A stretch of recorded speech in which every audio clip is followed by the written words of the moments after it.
Good day everyone. I'm Angela, the moderator for this webinar. I welcome everyone for today's webinar. Coming January 1st, 2025, new minimum level for exempt employee, how to prepare. I would now like to introduce our presenter for today, Bob McKenzie.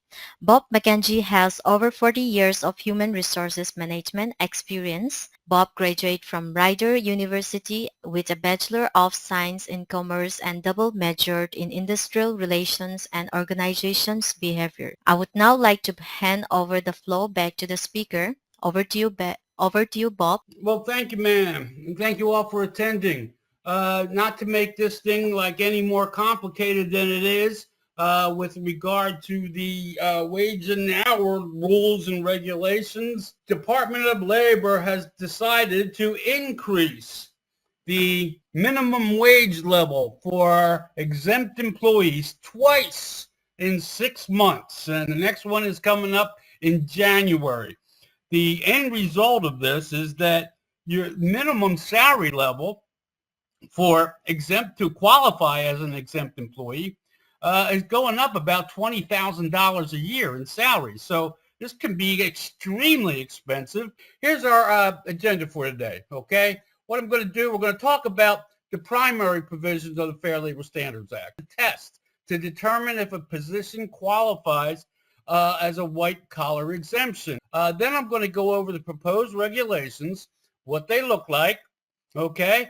And then what happens now? Other pay practices you may want to consider. Computing overtime pay for multiple rates, treatment of meal breaks, travel time, training, time spent on call. And then I'm going to go over some other things, minimum wage by state, contract, and city, your record keeping, and posting requirements, going to talk about what's going to get you in trouble. And then you also have action items, primary provisions.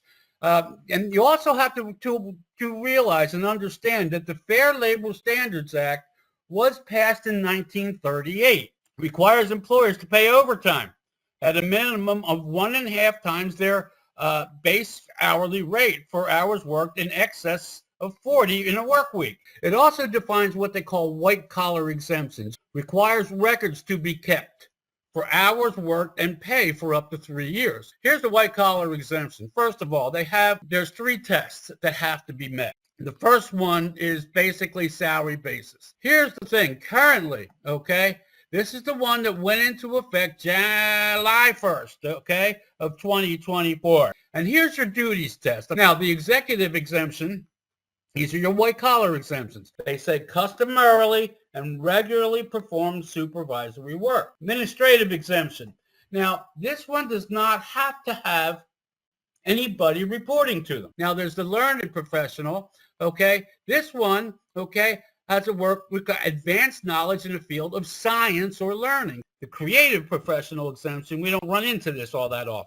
Outside sales exemption. And the computer professional, look, $844 a week and $888 per year, okay? You can still use that bonus, okay? Non-discretionary. Salary level's got to be at least $1128 per week. Salary basis, no change. Salary duties, no change. Will the proposed regulation be challenged in court? Absolutely, and it has been. Yes, and so far it has. There are other cases pending, but prepare for the changes, okay? We can't predict the future. We can't predict that something's going to go different. So prepare that it will go into effect. What you should do now? First, you want to review your pay practices. Then we're going to have to work through, will their benefits be affected? You also have to the impact on morale. Now, this is something called a fixed salary for a fluctuating work week. So the base rate cannot be less than minimum wage. Now, it's outlawed in these particular states, Alaska, California, New Mexico, Pennsylvania, Montana, and New Jersey. So double check on your state. It used to be outlawed in Virginia. Must be provided. Now, 7I exemption, it's a retail product or service, okay, where employee makes more than half of their money through commission. Whichever minimum wage is the highest in that particular area, that's what you use. Okay, 2 different hourly rates.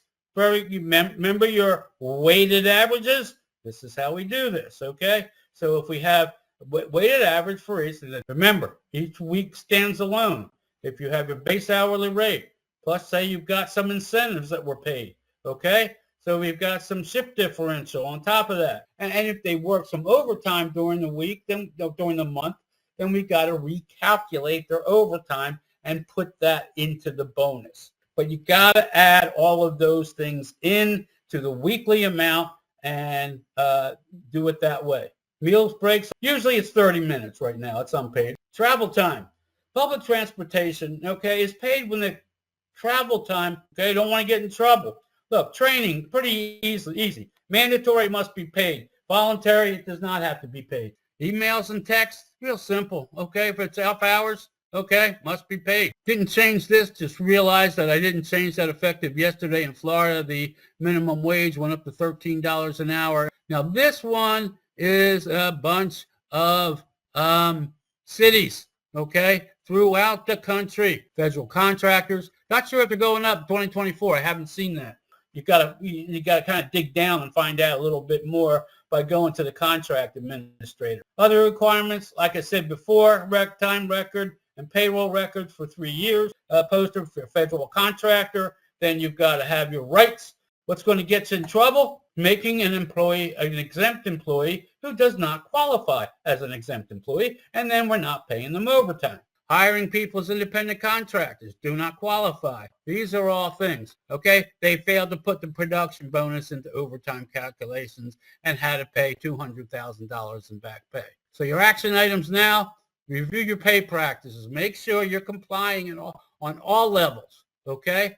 Double check exempt positions. Make sure they qualify, especially under the duties test as exempt positions. Do your diligence to make sure no one's working off the clock. You might want to take a look at how your things are doing that.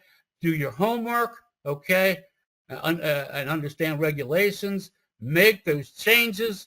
Start planning changes now. How you're going to pay employees currently making less than $58,568, and assess any benefits for losses of employees moving from exempt to non-exempt and how you're going to handle them. That's all I got. And have a great year. Good luck. Thank you. Once again, thank you to you, right, Bob. That concludes the session for today.